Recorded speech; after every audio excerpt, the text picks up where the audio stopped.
Abba, te damos gracias por tu amor, por tu fidelidad. Gracias por este tiempo que vamos a tener para estudiar tu palabra, tu Torah. Te rogamos que nos guíes con tu espíritu y que tu palabra no regrese vacía. Háblanos, que haga en nuestras vidas lo que tiene que hacer. Te lo rogamos en el nombre de nuestro Mashiach, Yeshua. Amén. Bien, vamos a tener es la última parte de la primera carta de Pedro. Está muy interesante, tiene varios temas, el capítulo 5. ¿Ven acá? ¿Sí alcanzan a ver? Y el capítulo 5 lo vamos a ir viendo por partes y pues yo resalté, para hacer la publicidad, la preocupación, porque Dios cuida de nosotros. Y como decía la parashá de este día, aunque intenten hacernos mal, así decía con José, aunque dice, intentaron hacerme mal, pero Yahweh cambió ese mal para bien, para salvación de muchos. ¿Por qué? Porque Yahweh cuida de nosotros, eso que no se nos olvide. Bueno, vamos a hacer una pequeña contexto. ¿Sí? Los destinatarios, ¿quiénes eran? Eran los extranjeros dispersos, así dice al principio de la carta, los extranjeros dispersos de Ponto, de Galacia, Capadocia, Asia y Bitinia. Hoy en día, ¿cómo se llama ese lugar? Es la Turquía que hoy conocemos, ¿ok? Esa es Turquía.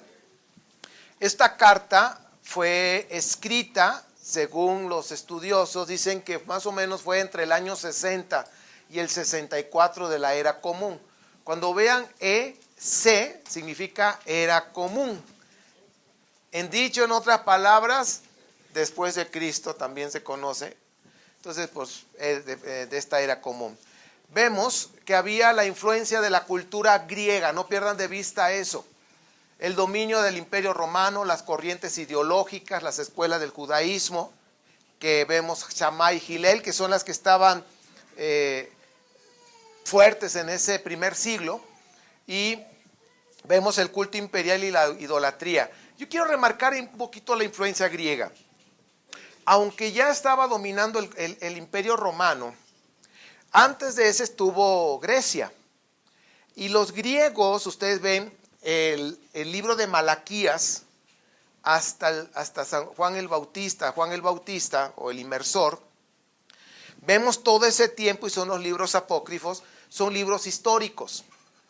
En ese tiempo estuvo Grecia con Asiria, ¿se acuerdan de los macabeos, de la fiesta de Hanukkah y todo eso? Sucedió porque los griegos estaban ahí influyendo, en fin, y pues ellos tomaron el templo para meter cosas profanas, en fin. Algo que yo quiero remarcar, fíjense cómo era la influencia. Muchos o algunos israelitas se sumaron a la cultura, abandonaron, o algunos eran dos, ¿no? De estar con la Torah, pero también quedar bien con los griegos. Y pues, pero ahora sí que hubo un número de israelitas que se sumaron, hablando de hombres, se unieron a la cultura griega, a sus pensamientos. En aquellos tiempos había baños públicos, baños donde pues convivían la gente rica y todo eso. Entonces, cuando llegaba un hombre, se daban cuenta quién era judío. ¿Por qué se daban cuenta en un hombre? Por la circuncisión. Los griegos no practicaban eso. El hombre israelita sí, porque a los 8 días pues le hacían lo que es la circuncisión. Bueno. Pero algunos que regresaban, que se querían meter a la cultura griega, fíjense, revertían la circuncisión y se ponían un pellejo, no sé dónde lo habrán agarrado, un injerto de su cuerpo, para que pudiera parecerse otra vez como los griegos. Tanto llegó a ese punto de revertir la circuncisión. Entonces estamos hablando de una cultura que tenía una influencia fuerte. Luego llegó Roma, y aunque Roma también traía sus dioses y todo, tomó lo de la cultura griega, nada más le cambió los nombres. Entonces vemos ahí, todo eso había en esos tiempos, ya en el primer siglo, ¿sí? Que estaba toda esa influencia, los gnósticos, y bueno, había muchos mucho tipo de pensamiento como hoy en día. ¿Ok? Por eso nosotros debemos tener cuidado. Y la carta de Pedro sabía que todas esas personas estaban en medio de toda esa culturas, pensamientos, costumbres y algo que estaba acá al final, idolatría. ¿Sí? Acuérdense que en las cocinas tenían huecos donde tenían sus ídolos. Y por eso decía Pablo, si vieron que pues voy a sacrificar este animalito a mi Dios, ¿no? Y si tú viste que se lo sacrificaron al animal, al ídolo, perdón, el animal al ídolo, si no te lo comas, porque fue sacrificado al ídolo. Pero si no te diste cuenta y no sabes, pues tú da gracias a Dios, ¿no? Pero bueno, eso es lo que estaba en aquel tiempo. ¿Ya vieron lo que había en aquel tiempo para que podamos ir entrando ahorita en materia? Bien, la que sigue. Vemos que Pedro y Pablo, dos personajes importantes en lo que es los seguidores de Yeshua. Pablo era de la escuela de Gilel, Pedro era de la escuela de Chamay. Chamay era una escuela muy cerrada, muy estricta, no quería que entraran los gentiles tan fácilmente y se hicieran al judaísmo. Por eso ponían 14, eran 14 requisitos para poderte hacer al judaísmo. Y Pablo no, Pablo era de los de no. Gilel era más abierto.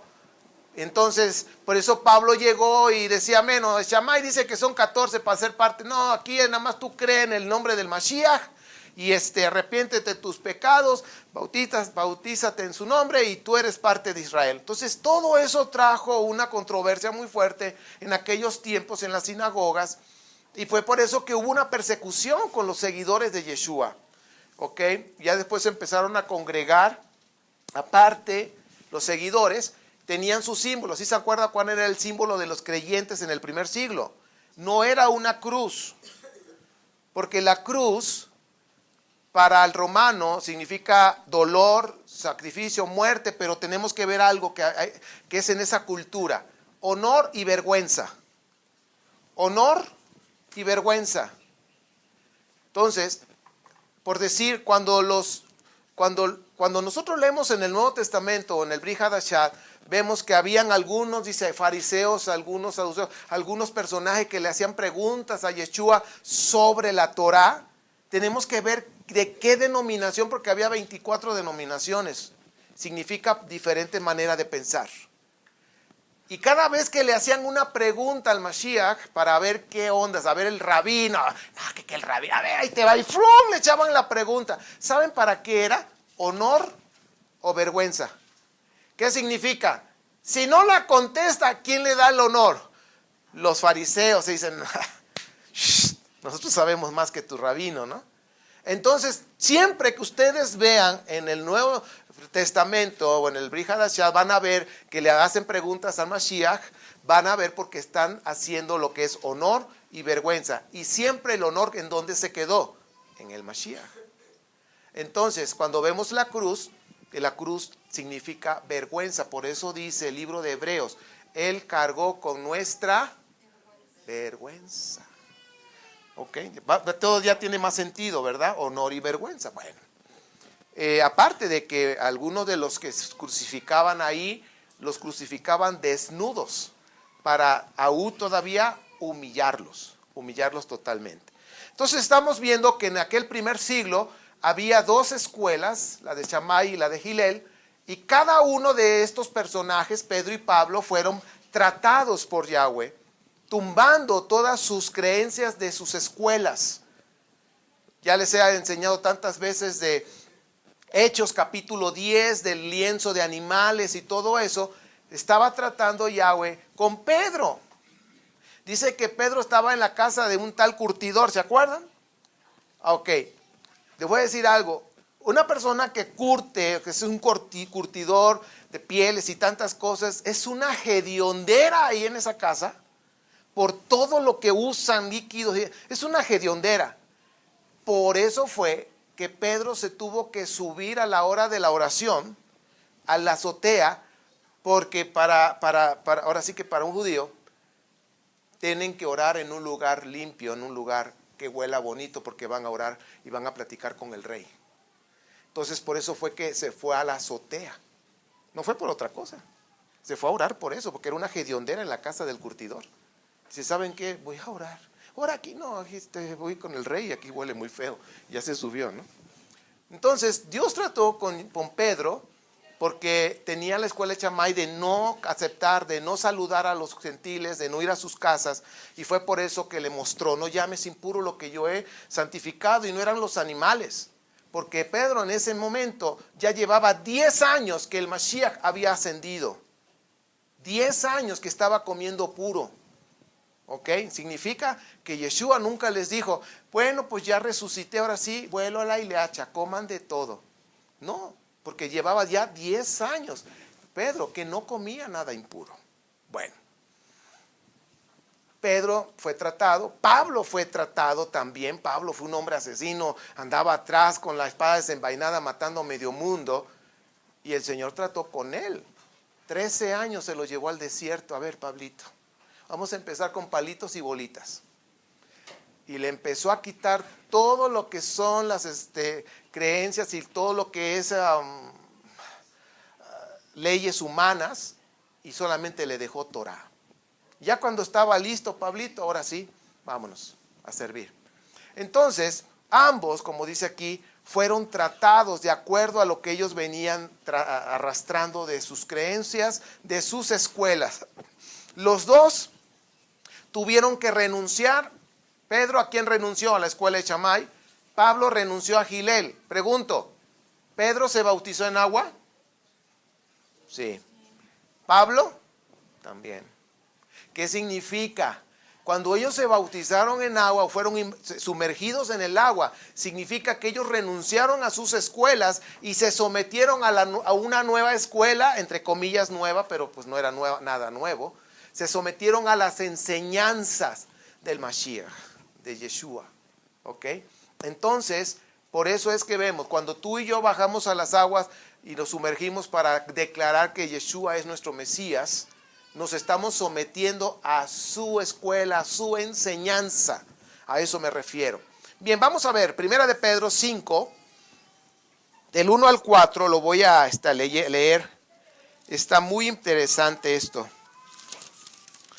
Dice, a los ancianos que están entre ustedes, yo soy anciano como ellos, testigo de los sufrimientos del Mesías, partícipe con ellos de la gloria que se ha revelado. Les ruego esto: cuiden como pastores el rebaño de Dios que está a su cargo, no por obligación ni por ambición de dinero, sino con afán de servir como Dios quiere.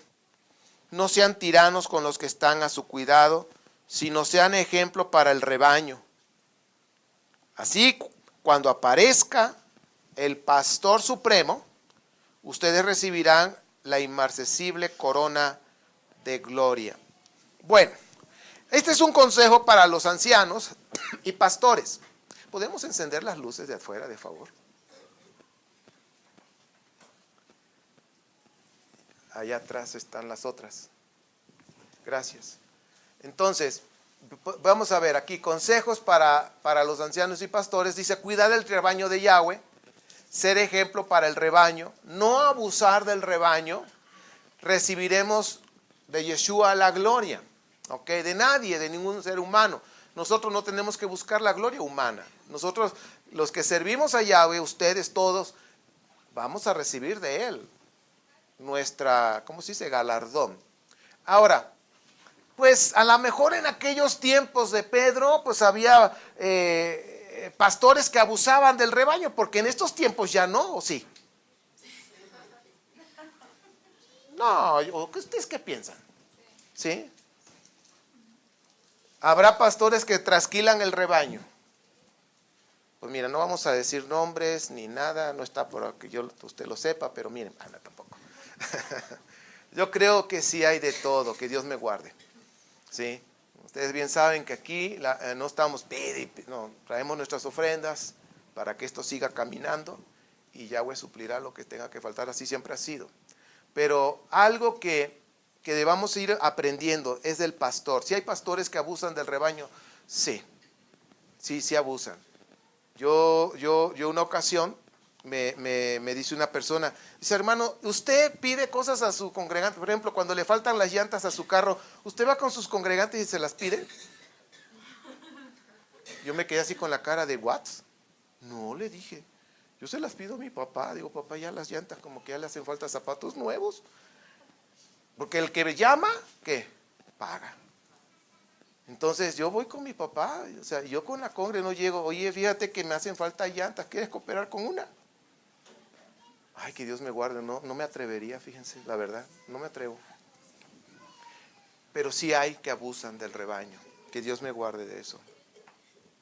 El buen pastor, el buen pastor. ¿Quién es? Yeshua. En el capítulo 10 del 1 al 16 no lo vamos a leer, pero está la referencia, apúntelo, estúdielo. Él es el buen pastor que da la vida por sus ovejas. Él dio su vida por nosotros. ¿Ok?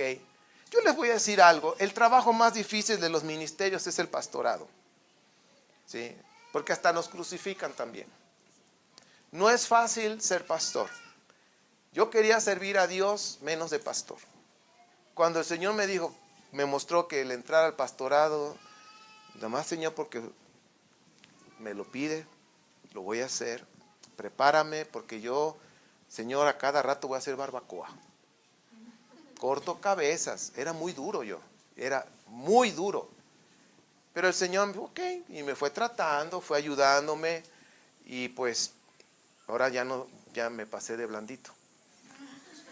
Entonces, pastorear la congregación de Yahweh, aquí dice Hechos 20 del 25 al 30, la congregación no es mía. Mi congregación, hombre, ¿cómo me voy a tomar ese atributo? Es nuestra congregación porque aquí nos congregamos, está claro. Pero ¿quién es el dueño? El rey del universo que se llama Yahweh. ¿Ok? Entonces, ¿cómo vamos a pastorear la congregación? Vamos a ver Hechos. Vamos a ver algunos, no voy a ver todos los versículos porque hoy va a haber bastante. Yo les sugiero que los puedan anotar. Aunque yo después les paso la enseñanza con las diapositivas integradas. Hice un experimento y parece que sí me funcionó. 25 al 30.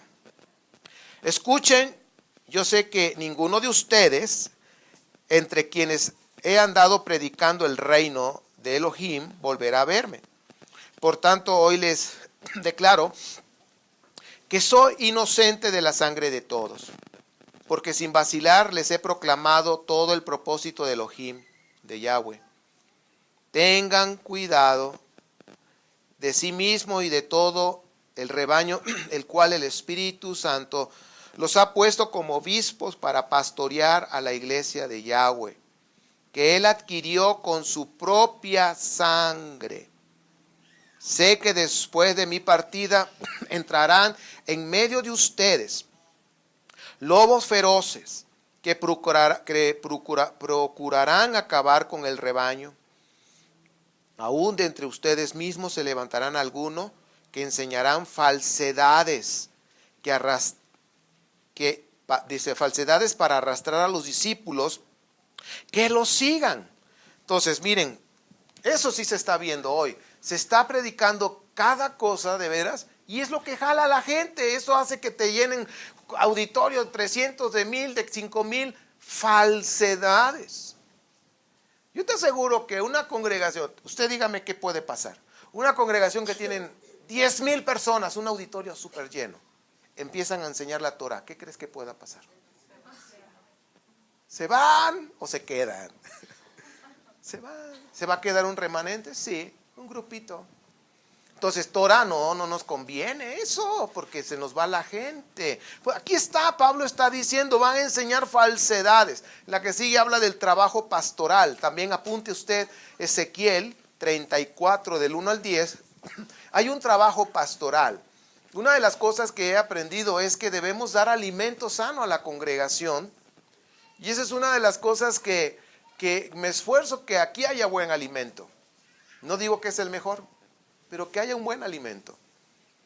Y ya saben, no me crean nada. Investiguen, examinen, verifiquen todo lo que aquí se enseña para ver si es cierto. ¿Ok? En su contexto cultural, en su contexto histórico. Entonces, el trabajo pastoral es atender, ¿ok? Y atender, guiar miren, algo que yo he aprendido de los pastores, vi un video, no sé si usted lo ha visto en YouTube, si no lo conseguimos y lo subimos al grupo de WhatsApp, donde están las ovejas en el campo y hay como un barandal y están todas las ovejas dispersas y empiezan a chiflarle las personas que llegan. Y las ovejas comiendo. Yo creo que alguna volteó diciendo, ¿y este qué le picó? Y todo el mundo pasó una muchacha, pasó a ti, y le hacían diferentes sonidos y las ovejas, pero vino el pastor. Y no sé qué hizo, y le chifló y volteó una, y volteó, siempre hay una líder. Y se vinieron todas donde estaba el pastor. Y algo que he aprendido es que el pastor va adelante y las ovejas van atrás, escuchando a su pastor, con algún sonido. ¿Cómo la oyeron? Estaban todas dispersas, escucharon el sonido de su pastor, el chiflido, el no sé, y fueron todos con él. Y cuando el pastor va caminando, va haciendo su sonido y va ahí atrás, todas de él, atrás del pastor. Ese es el pastorado, va adelante. Por eso Yeshua dijo, mis ovejas siguen mi voz. Él no dijo, yo ando arriando mis ovejas. ¿Eso significa ser pastor? Aquí en México el pastorado es diferente. ¿Serán porque son latinas las ovejas? No sé. Pero ¿cómo han visto ustedes los pastores aquí en México? ¿No andan atrás de ellas? Y hasta de pedradas. Agarran y ¡órale! Allá no. Y va atrás de ellas. Bueno, sí son los que yo he visto. En Atotonilco sí son. Las amarran para que no se vayan. Peor. Imagínense. Entonces, por eso Yeshua dijo, mis ovejas oyen mi voz y me siguen. Usted y yo tenemos que escuchar la voz de nuestro pastor supremo, Yeshua. Ahora, Yahweh me ha puesto por su gracia, escogió un siervo inútil, y dice, pues a ti, Moreno, Señor, tú mero, tú eres inútil. Pues bueno, está bien. Gracias por las palabras de ánimo. Entonces, aquí estoy sirviendo. Yo voy adelante, voy enseñando, les voy dando herramientas y todo. El que sigue, qué bueno, y el que no se queda en el camino, ¿qué podemos hacer? ¿Traerlo a fuerzas? No. Aquí llegamos todos por voluntad, ¿verdad? Y todos los que han venido ha sido por voluntad. Bien, no dispersar el rebaño. Yo creo aquí en Jeremías 23, del 1 al 4, de veras, se anoten, porque hay más versículos que quiero leer más adelante, por eso ahorita nada más se los voy platicando. Dispersar el rebaño por lastimar a las ovejas, que Yahweh me guarde. Yo la verdad no quiero hacer eso, y si lo he hecho, perdón, por favor, perdónenme, pero no quiero lastimar, al contrario. Dios me puso aquí para enseñar su palabra, para enseñar lo bueno y lo malo, para enseñar lo limpio y lo profano, para enseñar Torah. Pero no quiero lastimar, y si lo he hecho, perdón a Yahweh primeramente, porque las ovejas son de Él. Y ustedes también, perdónenme. Me voy a esforzar por no hacerlo. Y no dispersar el rebaño. Otro, cuiden el rebaño, Jeremías 3:15. Proverbios 27, 23 al 27. Fíjense que una de las cosas que Yeshua le dijo a Pedro después cuando le dijo, ¿me amas? 3 veces y ya después le dijo todo relacionado con las ovejas, cuida mis ovejas, ahora sí que guíalas, en fin. Y Pedro, hablando a los pastores, hablando de cuidar el rebaño del Señor. Entonces, cuiden el rebaño, Jeremías 3:15. Proverbios 27, 23 al 27. Cuidarlo. Ahorita en todas estas transiciones que hemos pasado, ¿sí? Yo sé que hay algo bueno. Tenemos que aguantarnos. Pero yo sé que hay algo bueno en todo lo que hemos estado pasando estos, ¿cuántos son? 6, 7 meses, ¿sí? De mayo para acá. Pero ¿saben algo? Yahweh de alguna forma nos ha probado a todos, en cada quien en su punto. Y ¿sabes qué? Lo peor de esto es que en el camino, en esas pruebas, algunos se van quedando. Y vuelvo al punto. Para que una persona se congregue no es a las fuerzas. Es como las personas que son alcohólicos y los llevan a fuerza a un centro de rehabilitación, así como arrastrando y no quiere entrar y para que lo rehabiliten. ¿Se lo podrán ayudar? No. La persona tiene que llegar por su propio pie. Ayúdenme, ya quiero ser libre de esto. Así es lo mismo en una congregación. ¿Sí? Llegar por tu propia voluntad de aprender y de sumarnos para llevar la palabra, para servirnos unos a otros. Pastores inútiles, bueno, ahí fui uno de los primeros que me anoté. Dice, que no se preocupan por las ovejas. Bueno, eso sí me preocupo yo. ¿Sí? Que no se preocupan. A ver, ¿ustedes qué piensan? ¿Qué será no preocuparse? ¿Darles cualquier enseñanza? ¿Será eso no preocuparse? Ay, pues mira, enséñale cualquier cosa. Tú. Choréalos los fines de semana. Tú nada más ahí. Que el Señor está con ustedes y aleluya y Dios les bendiga. Dios, bye. Ándele. Eso es peligroso. Dios guarde nuestras vidas.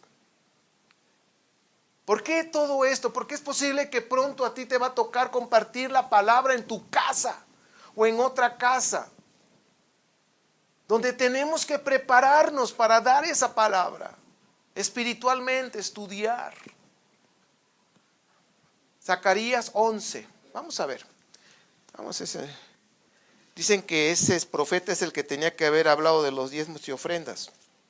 Zacarías, no Malaquías, porque lo hacen de malas. Zacarías 11, del 16 al 17, dice, porque voy a poner sobre el país a un pastor que no se preocupará por las ovejas moribundas, ni buscará las ovejas pequeñas, ni curará las ovejas heridas, ni dará de comer a las ovejas sanas, sino que devorará a las más gordas, y les arrancará las pezuñas. ¿Hasta qué? Hasta el 17. Ay del pastor inútil que abandona su rebaño, que la espada le hiera el brazo y el puñal le saque el ojo. Pa' su mecha, Señor. Dice, y el puñal le saque el ojo derecho, que del brazo quede tullido y del ojo derecho ciego. Bueno, no hay nomás. O sea, el pastor que abandona, aquí está fuerte, ¿no? Dice aquí, el pastor inútil que abandona su rebaño, mis amados. Entonces yo creo que aquí palabra acerca del pastorado hay bastante. Entonces no abandonarlas y dejarlas ahí a la deriva. ¿Ya se acuerdan que les platiqué de un caso de una congregación así? Que estaban solas las ovejas abandonadas.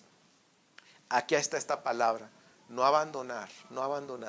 Debe de haber toda una organización para que se atienda a la congregación. Las dos varas del pastor, eso sí está bueno. Usar varas. Pero fíjense, ¿cuál es la vara del pastor según Zacarías 11:7? El favor o la gracia y la unión.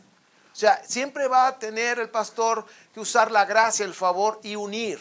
¿Sí?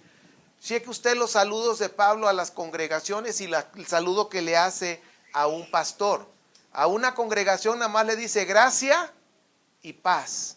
Pero cuando saluda a un pastor le dice gracia, ¿y cuál es la otra palabra? Misericordia y luego paz. Entonces significa que nosotros los pastores debemos tener misericordia con la gente. Pero buscar esa unión, tener esa gracia. Gracia significa ayudar también. Pastores sin discernimiento. Algo que nos va a dar, y según la escritura nos muestra, la Torah nos da discernimiento, la palabra, el estar meditando, estar delante del Señor, ahora sí que expuestos a su palabra, eso nos va a ayudar a discernir espiritualmente. Son cosas que todos debemos ir creciendo en esta área. Y ruego a Dios que cuando yo estuve estudiando, digo, Señor, yo tengo que enseñar todo esto y ruego a Dios que pueda tener también ese discernimiento. Yahweh también juzga a las ovejas. Sí, porque digan, no, pues todo con el pastor, es que el pastor,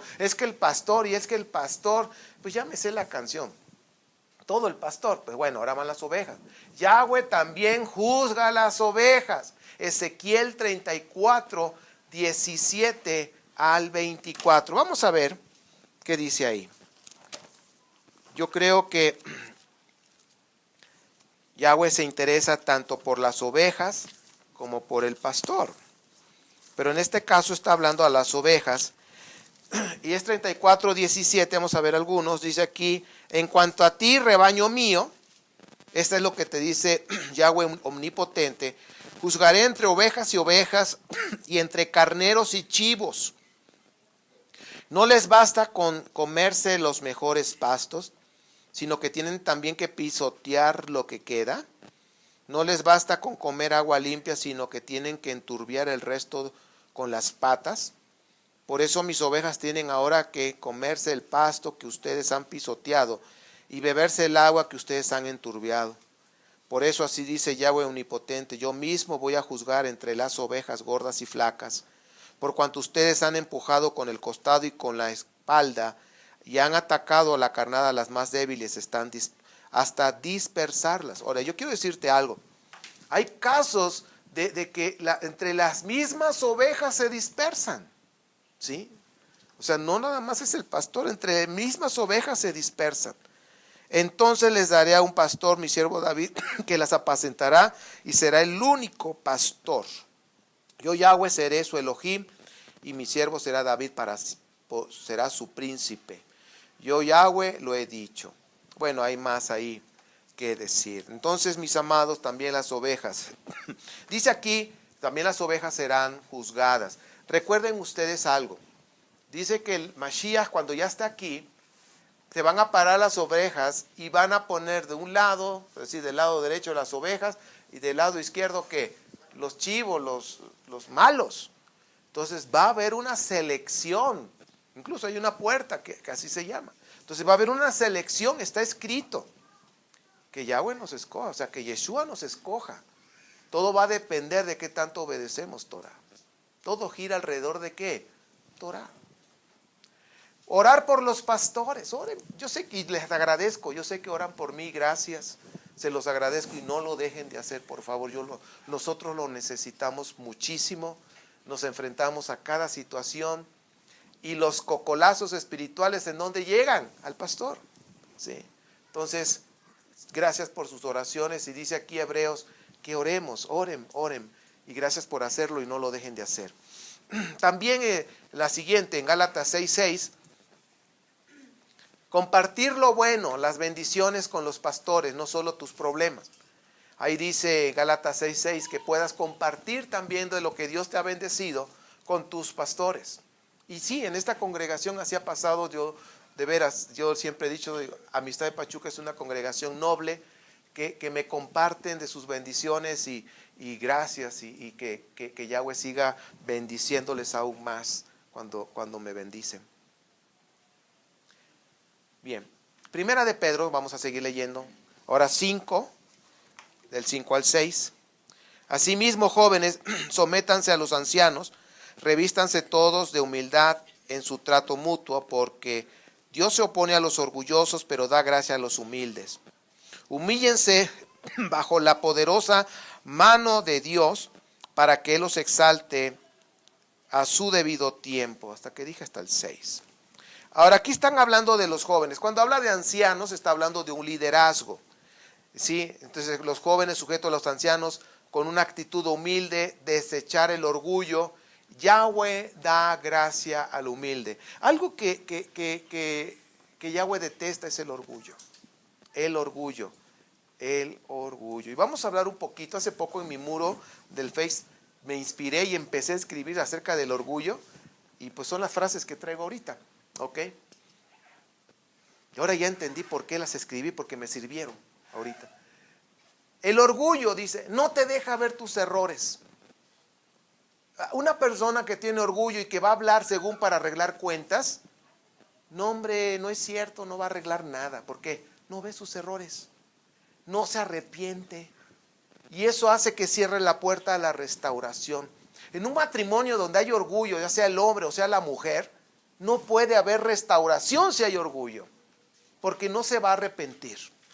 va a seguir haciendo lo mismo y pues no va a aceptar que se equivocó. En la otra dice, el orgullo trae división. No busca la paz a través del arrepentimiento. Ahora aquí usé dos palabras, arrepentimiento y compromiso de no volverlo a hacer.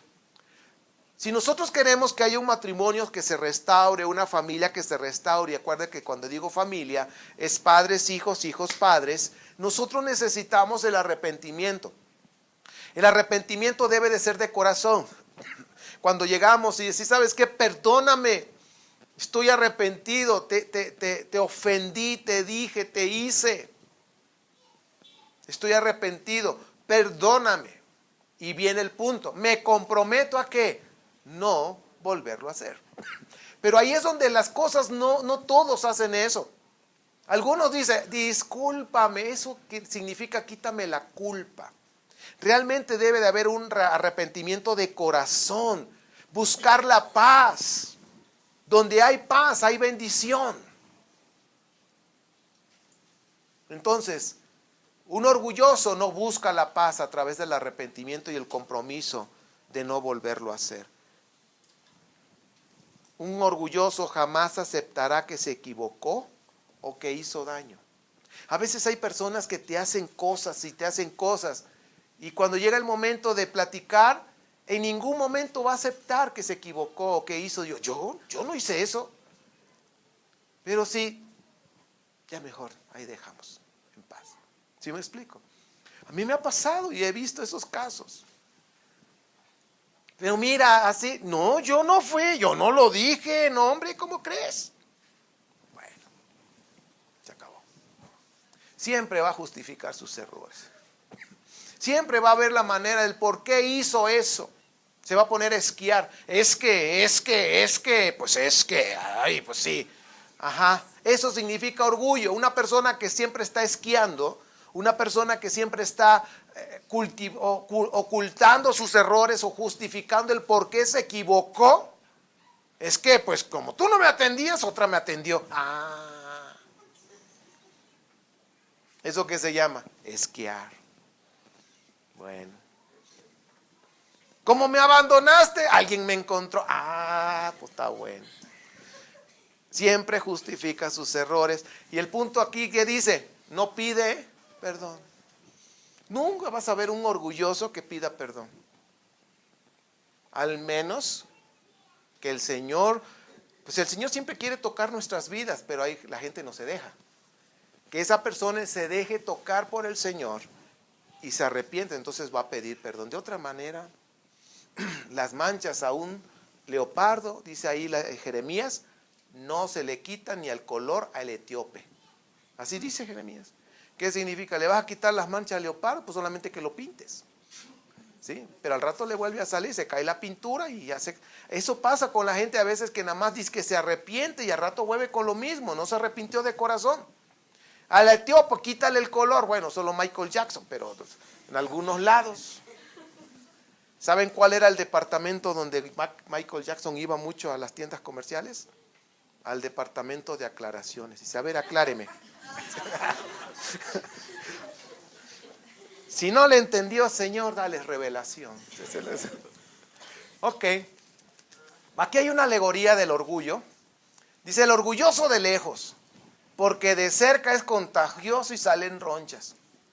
Ahora, es una alegoría. No vayan a sacar una doctrina. ¿Sale? En amistad nos enseñaron que los orgullosos nos salen ronchas. No. Es una alegoría, pues. O sea que es tan así feo, maloliente el orgulloso que hasta salen ronchas y es contagioso. Bueno, el orgulloso cuando tú no estás, cuando estás ausente, siempre sacará la basura que hay en su corazón para hablar mal de ti. La gente que le gusta hablar mal de otras personas, lo único que está haciendo es sacando la basura que hay en su corazón. Si tú hacías eso, o lo hacías hasta el día de ayer, porque hoy es Shabbat y no lo hiciste, más vale que limpies el corazón y no lo estés haciendo. Porque el orgulloso, dice aquí, sacará de la basura que hay en su corazón para hablar mal de otra persona, porque no lo hace de frente, no se atreve. aparte de orgulloso, cobarde. Con orgullo es imposible caminar con Yahweh, hacer su voluntad y estar en paz con el prójimo. O sea, con orgullo no se puede, mis amados. Si alguien dice, pues lo acabamos de leer aquí con Pedro, que el Señor detesta al orgulloso, lo humilla. Tarde o temprano el orgulloso va a ser humillado, va a ser aplastado, porque no se escapa del Señor. Tampoco puede hacer la voluntad de Yahweh, no puede practicar la Torah porque hay orgullo. Y no puede estar en paz con su prójimo. Y su prójimo más próximo es su cónyuge, sus hijos, su casa. ¿Sí? La familia es papá, mamá y los hijos. Todos los demás que están alrededor, ¿cómo se llaman? Parientes. ¿Ok? Mateo 13, 10 al 15. Ese lo voy a leer. Pero dice aquí, con orgullo y sin arrepentimiento no hay sanidad ni restauración. Aquí en Mateo 13, 10 al 10 se lo platico. Nos está hablando de las actitudes de un orgulloso que no entiende razones, no escucha, no las ve, porque dice ahí su corazón se ha engrosado. Y viendo las palabras engrosado en el griego, como nos los han puesto, dice, tiene un corazón insensible por tanta grasa. Y cuando hablamos de insensibilidad, está hablando de orgullo, porque una persona orgullosa es insensible.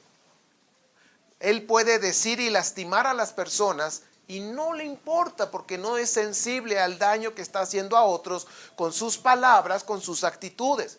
Por eso en Mateo 13 dice, el orgulloso no escucha razones, el orgulloso se cierra, el orgulloso tapa sus oídos. No oigo, tengo orejas de pescado, así va, algo así va, ¿no? Entonces, no ve, no oye, cierra su corazón está insensible, aplasta, ofende, lastima y no le importa y no pasa nada. Ay, ¿a poco yo te dije eso? Yo lo hice. No, ¿cómo crees? Soñaste. Entonces dice aquí, no hay sanidad, no hay restauración, dice ahí el Señor. Pero si esa persona cambia su corazón a un corazón humilde, reconoce sus errores, reconoce que falló, reconoce que está haciendo el daño y se arrepiente de corazón, dice ahí la Escritura en Mateo 13, yo lo voy a sanar. No puede haber una restauración sin sanidad. Entonces Dios empieza a sanar y empieza una restauración ahí. Este es el secreto para que los matrimonios, las familias, en el trabajo, en donde sea, donde haya más de dos personas, donde hay más de dos personas hay pleitos, ¿sí o no? Tarde o temprano. Entonces esto se necesita. Con orgullo, dice aquí, con orgullo y sin arrepentimiento no hay sanidad ni restauración. Vamos a seguir leyendo. Primera de Pedro, capítulo 5, 7 al 9. Depositen en Él toda ansiedad, porque Él cuida de ustedes. Practiquen, es hasta el 9, el dominio propio y manténganse alerta. Su enemigo, el diablo, ronda como león rugiente, buscando a quien devorar.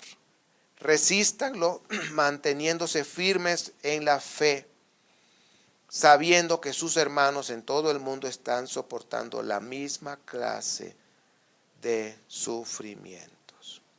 Bien, aquí está hablando de la ansiedad, de la preocupación.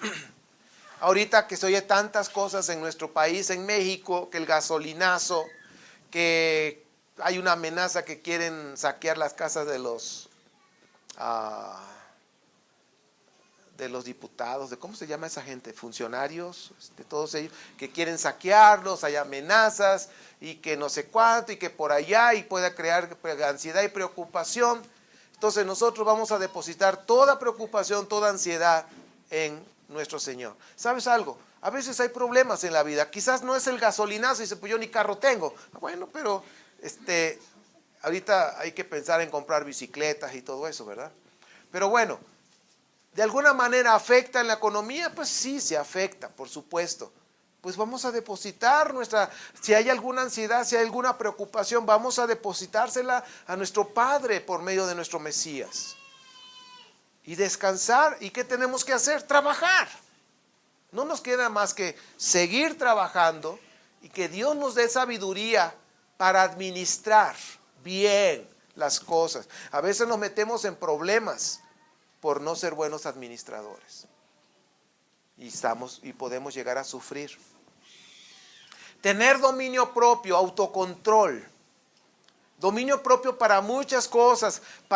Hay quizás debilidades que se pueden formar hábitos, malos hábitos, y esos malos hábitos se convierten en vicios. Todo por no tener un dominio propio. Este es uno de los temas favoritos que Pablo manejó mucho. Si ustedes leen el libro de Hechos, habla del dominio propio, ¿sí? En algunas de sus cartas, el dominio propio, tener control en nuestra vida, tener el control en nuestras emociones, tener el control en nuestra manera de hablar, dominio propio. Y que no podamos llegar, por decir, cuando las emociones te controlan a ti y tú eres una persona arrebatada y dices y haces, eso se llama no tener dominio propio, porque tus emociones te controlan. Debemos controlarlas. Controlar esta boca, de repente te hacen enojar y ¡pras! Sacas unas de palabrotas. Debemos tener dominio propio en la boca. Okay. No dice demonio propio, pues algunos parece que tienen demonio. Vienen las cosas y ¡prum! Dicen cosas feas, hacen cosas feas y ¡ay, Dios santo! Bueno, mantenerse alertas. Alerta significa estar pendientes. Alerta no significa estar así como espantados, con miedo. No, alerta significa estar pendientes de lo que está pasando, viendo las escrituras, discerniendo espiritualmente todo. Porque debajo de todo lo que está pasando en México, ¿qué es lo que está controlando? Es algo espiritual. Lo que está pasando en México, ¿qué es? Algo espiritual. Que los gobernantes se han robado no sé cuántos miles de millones de pesos. ¿Eso qué es? Algo espiritual. México está pagando las consecuencias de toda su idolatría. Nosotros vivimos en México. Quisiéramos estar en un mejor país, pues vámonos a Israel. Es el país más seguro. Económicamente muy estable. Allá está mucho mejor. Que sí hay bombazos y todo, pero el Señor nos protege. Pues ya ven que en Yucatán también hay bombas. Ahí está. Seguimos. Dice aquí, resistir al adversario con fe. Mis amados, el adversario anda como ¿qué? Como león rugiente. Dice, ¿cómo? ¿Cómo? ¿Quién es el león de la tribu de Judá? Yeshua, el Mashiach. Pero como le gusta imitar, dice que anda como león rugiente. Pero dice aquí, Pedro nos está inspirado por el Señor, dice, resístanlo con fe. Mis amados, estos tiempos que vienen difíciles, sí, debemos resistirlo con fe. Con fe. Creyendo su palabra. Fe significa obediencia a su palabra. Estar tranquilos, confiar en lo que está escrito. Resistirlos con fe. Cuando dice Santiago que cuando nosotros resistimos con fe, bien anclados en nuestra roca. ¿Quién es nuestra roca? El Mashiach, la Torá. El Padre y el Hijo están unidos. ¿Se acuerdan de la enseñanza de la roca? Anclados en la roca. Y ahora sí, lo que venga, resistir. Y va a llegar el momento que el enemigo, el adversario, tiene que huir. Va a decir, no, este ni se espanta. Ahí déjenlo. Todos los creyentes en todo el mundo están sufriendo por causa del nombre. Por causa del Mashiach. Aquí nosotros pues sí nos dicen y que no sé qué tanto, y a veces nos insultan y se burlan de uno, como los pastores, ¿no? Pero ¿sabes algo? No se compara con lo que pasa en el Medio Oriente, en un Siria, en un Irak. ¿En dónde están ahorita estos yihadistas? En Siria, ¿no? Que andan matando cristianos, creyentes. Los cuelgan, los ahorcan, los decapitan. Los próximos versículos, quiero que usted los vaya viendo, por favor, anótelos. Son unas promesas impresionantes. Dice el Salmo 35:17. El Señor nos libra. Dice, libra mi única vida. ¿Cuántas vidas tienes? No somos gatos. Si el gato tiene 7 vidas, pues eso dicen. Pero nosotros tenemos una. Y dice aquí el salmista, libra mi única vida de los ataques de los leones. Libra mi única vida de los ataques de los leones. Ahora dice Job 4:11, que el león perece por falta de ¿qué? De presa, de alimento. ¿Qué es lo que le gusta comer al león? Una ensalada. La ensalada César así. ¿No, verdad? ¿Qué le gusta comer al león? Carne jugosa. Un tibón. Sí. Es lo que come el león. Entonces, mis queridos, si andamos en la carne, le estamos dando alimento ¿a quién? Al león. Dice, ay, ese cristianito, ese creyente anda bien carnal.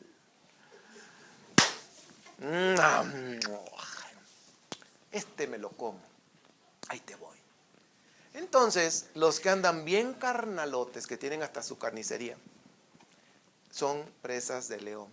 Pero si tú y yo, como dice Pablo en el libro de Romanos, en el capítulo 8, si andamos en el Espíritu, si andamos bajo la influencia del Ruaj, del Espíritu Santo, si andamos bajo la influencia de la Torah, que es espiritual, no es tanto letra, es espiritual la Torah. Si yo ando caminando bajo la influencia de la Torah del Padre, por más que quiera el león no va a poder comer. ¿Y qué pasa? Dice, el león perece por falta de presa. Entonces, si nosotros conectamos con lo que decía este señor Santiago, resiste al enemigo. ¿Cómo lo vas a resistir? Con la Torah, obedeciendo la Torah, creyendo, obedeciendo los mandamientos.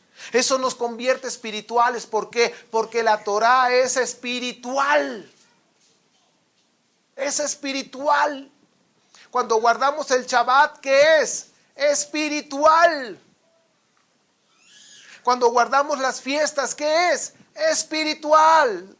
Entonces, si estoy bien anclado, obedeciendo los mandamientos, caminando bajo la influencia de su espíritu, soy una persona que espiritual. Entonces yo no ando en la carne. Entonces, si no ando en la carne por falta de presa, de falta de carne, el león perece y por eso se va.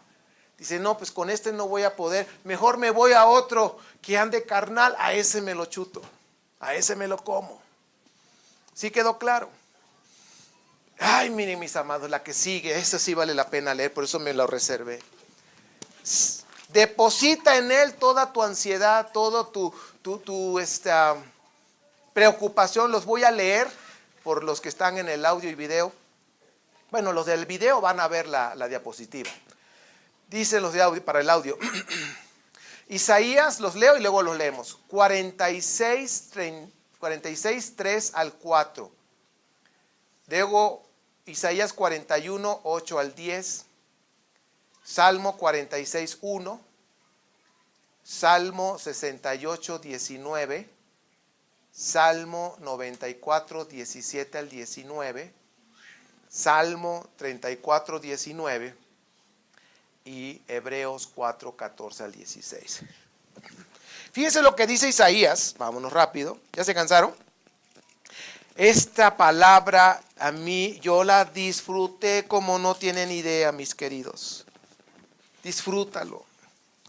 Es más, todos estos versículos son motivos para estar orando en la semana y cada vez que sientas como que la desesperación nos quiere agarrar, pongámonos a orar esta palabra.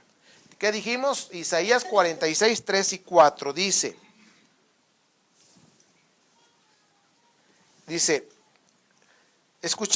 escúchame familia de Jacob, todo el resto de la familia de Israel, a quienes he cargado desde el vientre y he llevado desde la cuna, aún en la vejez, cuando ya peinen canas, como su servidor, Yo seré el mismo, yo los sostendré.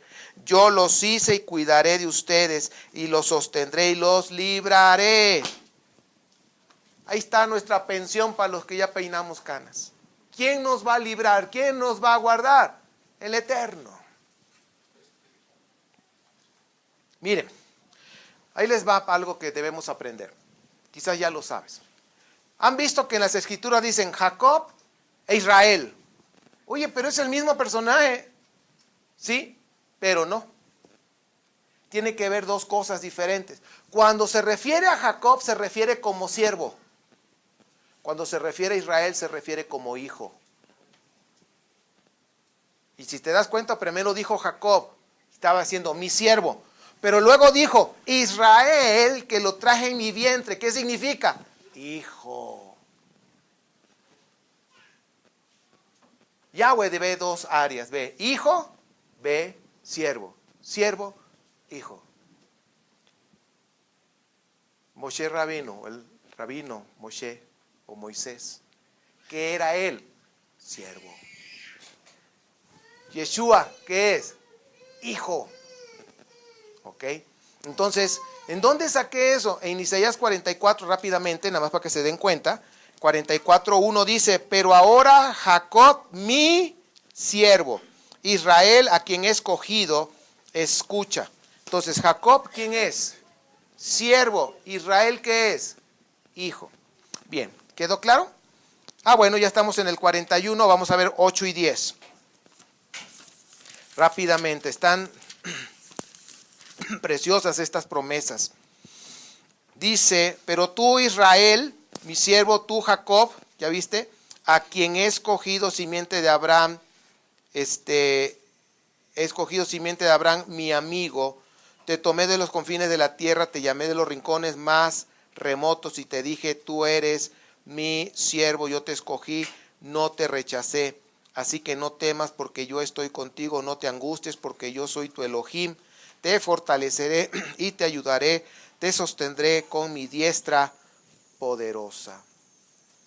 46:1, ¿ya lo leí ese? No. Bel se inclina, Nebo se somete, sus ídolos son llevados por bestias de carga, pesadas son las imágenes que por todas partes llevan.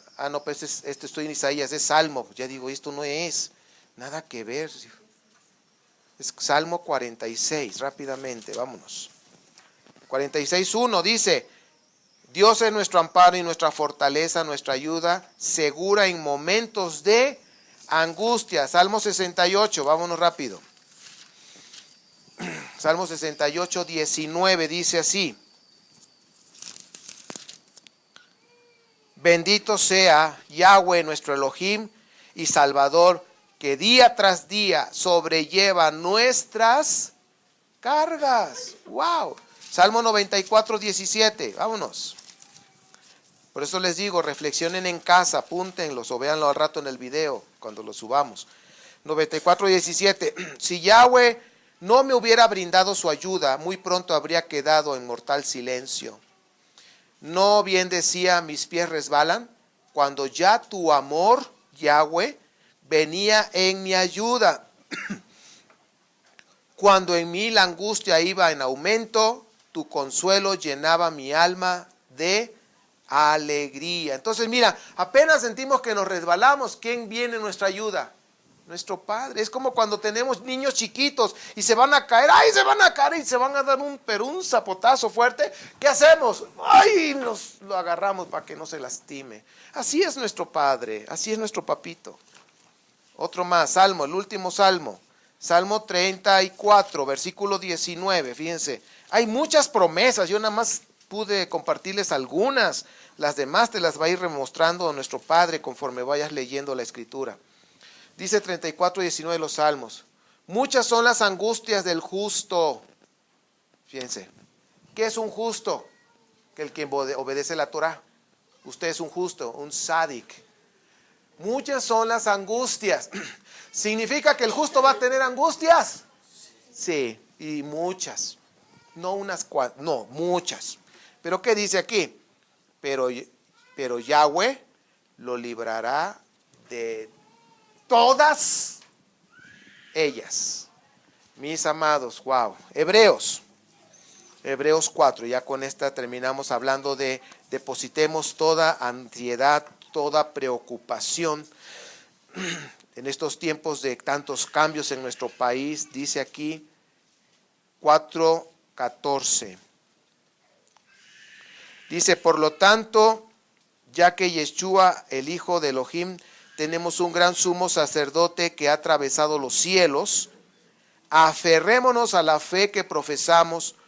Dice, porque no tenemos un sumo sacerdote incapaz de compadecerse de nuestras debilidades, sino uno que ha sido tentado en toda de la misma manera que nosotros, aunque sin pecado. 16.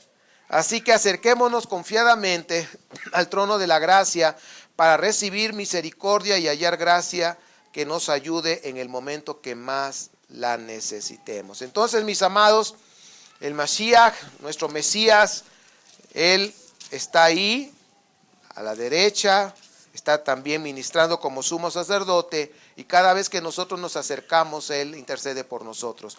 Vamos a ir terminando. Capítulo 5 de Pedro, primera carta, versículos 10 y 11.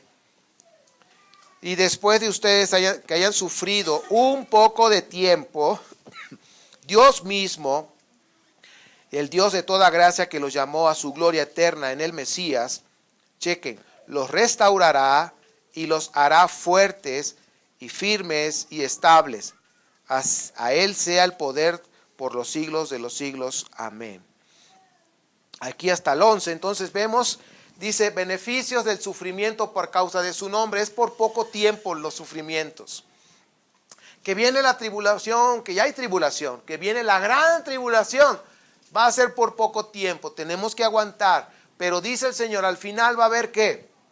Restauración, fortaleza y estabilidad. Ahora, eso estamos hablando del final de los tiempos, pero cuando estamos hablando de las pruebas que podamos pasar cada día, situaciones difíciles, pruebas que sientes que ¡ay! El calor de la prueba nos está ahogando, nos está mostrando que dice, es por poco tiempo, tenemos que pasar la prueba. ¿Cómo la voy a pasar? Haciendo lo que la palabra dice que tengo que hacer.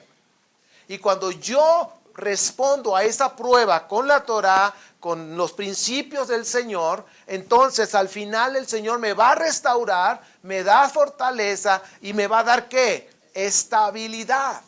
Por eso es importante que nosotros pasemos la prueba. Las pruebas de nuestra fe que tenemos a diario, tenemos que pasarla, porque así nuestra fe nos va a ayudar a dar estabilidad emocional, estabilidad mental, estabilidad en nuestra voluntad para tomar decisiones. Entonces, mis amados, las pruebas tienen un propósito.